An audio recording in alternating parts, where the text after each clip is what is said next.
الحمدللہ رب العالمین والصلاۃ والسلام علی سید المرسلین۔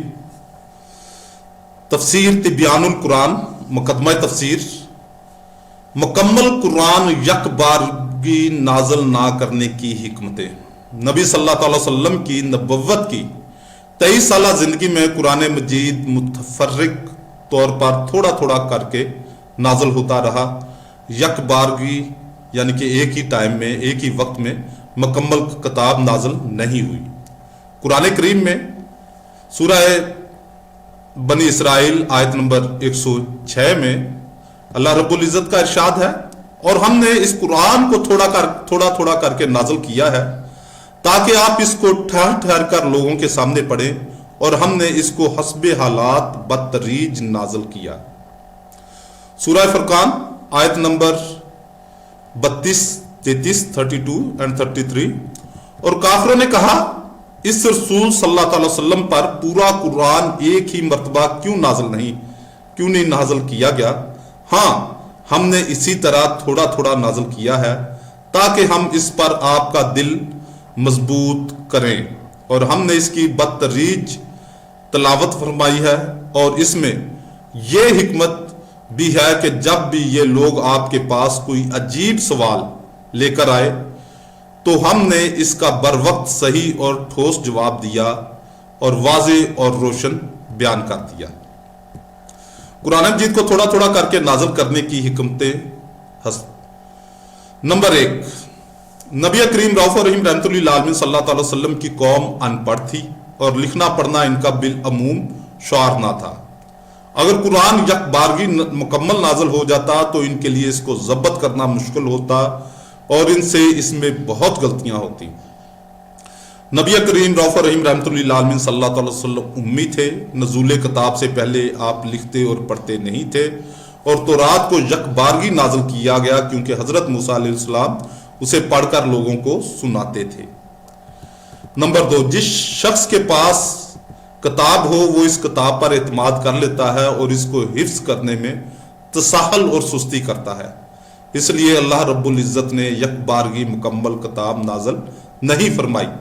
تاکہ آسانی سے اس کو حفظ کیا جا سکے اور مسلمان اس میں سستی نہ کریں۔ نمبر 3، اگر مکمل کتاب یک بارگی نازل کر دی جاتی تو پوری شریعت ایک مرتبہ ہی نازل ہو جاتی اور اس پر عمل کرنا لوگوں کے لیے دشوار ہوتا۔ اس کے برعکس جب قرآن مجید تھوڑا تھوڑا کر کے نازل ہوا تو لوگ بتدریج احکام کے مکلف ہوئے اور ان پر عمل کرنا لوگوں کے لیے آسان ہو گیا۔ نبی کریم رؤوف الرحیم رحمۃ اللہ للعالمین صلی اللہ تعالی وسلم جب بار بار جبرائیل سے ملاقات کرتے تو ان کی ملاقات سے آپ کا دل قوی ہو جاتا اور تبلیغ رسالت میں پیش آنے والی کلفتوں اور دشواریوں پر آپ کا صبر اور پختہ ہو جاتا اور فرائض نبوت کی ادائیگی میں آپ کا شوق اور ولولہ بڑھ جاتا۔ نمبر 5، تھوڑا تھوڑا کر کے نازل کرنے سے قرآن مجید کا اعجاز اور واضح ہو گیا، کیونکہ اگر کسی انسان کی قدرت میں ایسا کلام لانا ممکن ہوتا تو وہ بھی اس طرح کی چند آیات پیش کر دیتا۔ نمبر 6، مختلف موقع پر لوگ مختلف سوالات کرتے تھے اور ان کے سوالوں کے جواب میں قرآن مجید کی آیات نازل ہوتی رہتی تھی۔ اگر مکمل کتاب یک بارگی نازل ہوتی تو یہ ممکن نہ تھا۔ نمبر 7، جب قرآن مجید تھوڑا تھوڑا کر کے نازل ہوا تو نبی کریم رؤوف الرحیم رحمۃ اللہ للعالمین صلی اللہ تعالی وسلم چند آیتوں کے ساتھ ان کو چیلنج کرتے، اور جب وہ قرآن کریم کی چند آیتوں کی نظیر بھی نہ لا سکے تو پورے قرآن کی نظیر نہ لانا اور زیادہ واضح ہو گیا، اور آپ کے دل میں اور استحکام آ گیا کہ یہ قوم آپ کے معارضہ سے عاجز ہے۔ نمبر 8، اگر پورا قرآن کریم ایک بار نازل ہو جاتا تو حضرت جبرائیل علیہ السلام صرف ایک بار آتے اور آپ صلی اللہ تعالی وسلم کے اور اللہ رب العزت کے درمیان سفارت منقطع ہو جاتی، اور جب کہ قرآن کریم تھوڑا تھوڑا کر کے نازل ہوا تو آپ صلی اللہ تعالی وسلم کے اور اللہ رب العزت کے درمیان سفارت کا رابطہ تاحیات قائم رہا۔ نمبر 2، اس میں آپ کی دوسرے رسولوں پر فضیلت ہے کیونکہ ان پر یک بارگی کتاب نازل کر دی گئی اور ان کے پاس صرف ایک بار حضرت جبرائیل علیہ السلام آئے اور اس کے بعد ان کے اور اللہ کے درمیان سفارت منقطع ہو گئی اور جو سفارتکار رابطہ دوسرے رسولوں کے ساتھ صرف ایک بار ہوا وہ رابطہ آپ کے ساتھ تا حیات برقرار رہا۔ نمبر 10، حضرت موسیٰ علیہ السلام پر یک بارگی کوہ طور پر تورات نازل ہوئی تو کوہ طور کو محبت وحی یہ الہی ہونے کا شرف حاصل ہوا، اور جب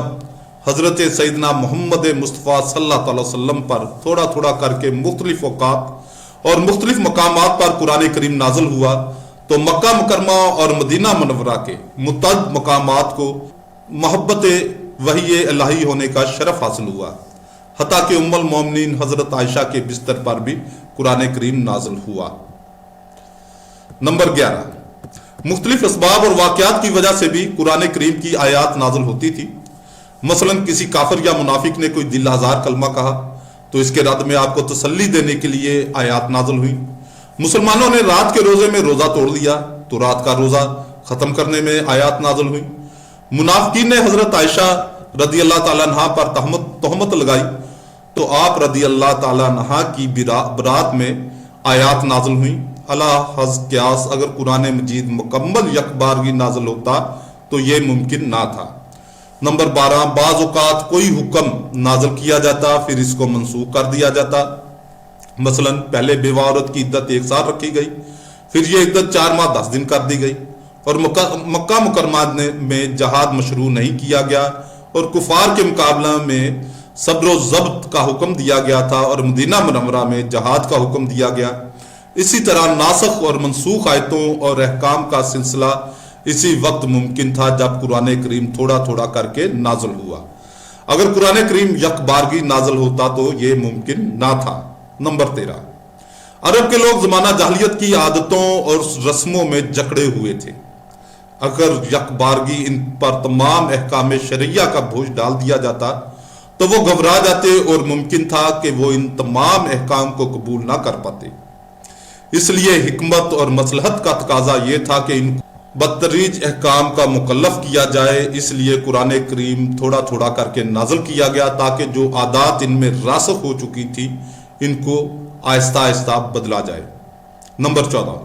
جیسے جیسے واقعات اور حوادث پیش آتے رہے اور ان کے اعتبار سے جس طرح حکمت اور مصلحت کا تقاضا تھا اسی اعتبار سے قرآن کریم کو نازل کیا جاتا رہا۔ رمضان کے مہینہ کی شب قدر میں قرآن مجید کا نزول شروع ہوا اور مسلسل 23 سال تک سیدنا محمد مصطفیٰ صلی اللہ علیہ وسلم پر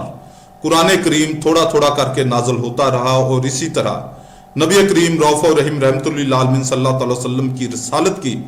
زندگی کا کوئی وقت وحی الہیہ سے رابطہ کے بغیر نہیں گزرا، اور حضرت جبرائیل علیہ السلام کی رفاقت اور میت سے آپ کی بعثت کی زندگی کا کوئی دور خالی نہ رہا۔